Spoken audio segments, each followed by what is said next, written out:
Hello बच्चों, let's read this question. The question says endosperm is consumed by developing embryo in seeds of कि endosperm जो है वो पूरी तरह कंज्यूम हो जाता है डेवलपिंग एम्ब्रियो के थ्रू इनमें से किसके सीड में, राइट right?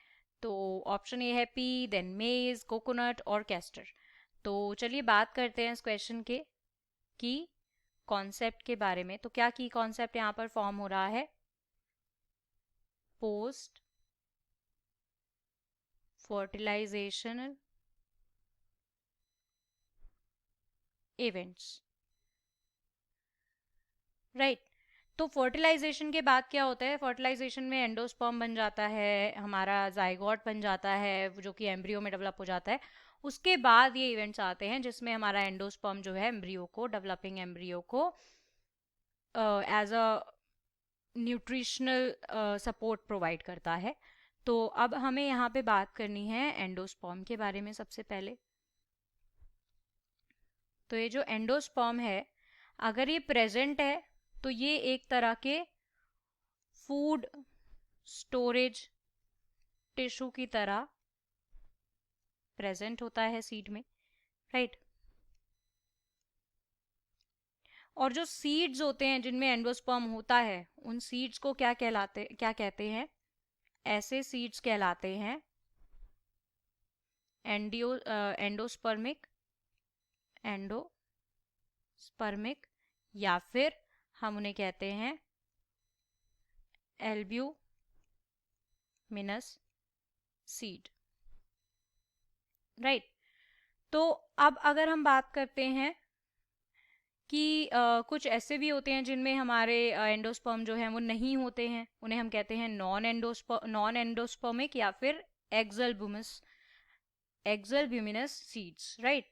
तो अब बात करते हैं हम एक एक करके इनकी। जैसे यहाँ पर कैस्टर गिवन है, तो अगर यहाँ पर हम बात करते हैं कैस्टर की, तो कैस्टर का साइंटिफिक नेम लिख लेते हैं पहले। तो कैस्टर का साइंटिफिक नेम होता है रिसिनस कम्युनिस, राइट। तो कैस्टर में क्या होता है? एंडोस्पर्म जो है वो किस तरह का होता है? कैस्टर में एंडोस्पर्म बेसिकली वाइट कलर का होता है, वाइटिश होता है, सॉफ्ट होता है, राइट। और endosperm in castor is rich in oil reserve food material, right. तो यानी कि ये तो प्रेजेंट होता है, पूरी तरह तो एम्ब्रियो ने नहीं कंज्यूम किया, तो कैस्टर हमारा आंसर नहीं हो सकता। देन अगर हम बात करते हैं बाकी ऑप्शंस की, जैसे कि हम यहाँ पे बात करते हैं मेज, तो मेज के केस में क्या होता है? जो एंडोस्पर्म होता है, एंडोस्पर्म, वो बेसिकली येलोइश होता है कलर में, राइट। और जो आउटर मोस्ट लेयर होती है इसकी, आउटर मोस्ट लेयर होती है जो मेज के एंडोस्पर्म की, वो बेसिकली क्या कहलाती है? Aleurone layer.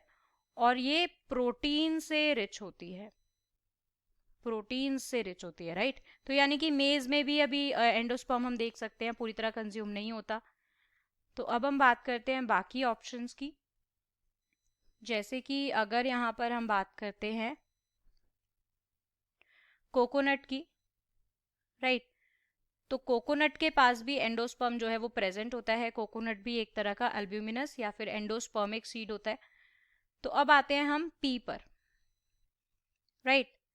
तो पी के केस में क्या होता है? ज़्यादातर एंजियोस्पर्म में एंडोस्पर्म जो है वो ट्रिप्लॉइड, जबकि कुछ में वो कंप्लीटली कंज्यूम हो जाता है जाइगोट की फॉर्मेशन के टाइम तक, राइट। तो अब एंडोस्पर्म कंप्लीटली कंज्यूम हो जाता है डेवलपिंग एम्ब्रियो में, डेवलपिंग एम्ब्रियो से सीड में। तो जो हमारा फूड रिजर्व है वो कॉटिलेडन में सेव होता है। इस तरह के सीड जो होते हैं वो हमारे कहलाते हैं नॉन एंडोस्पर्मिक या फिर एक्सल ब्यूमिनस सीड्स, राइट।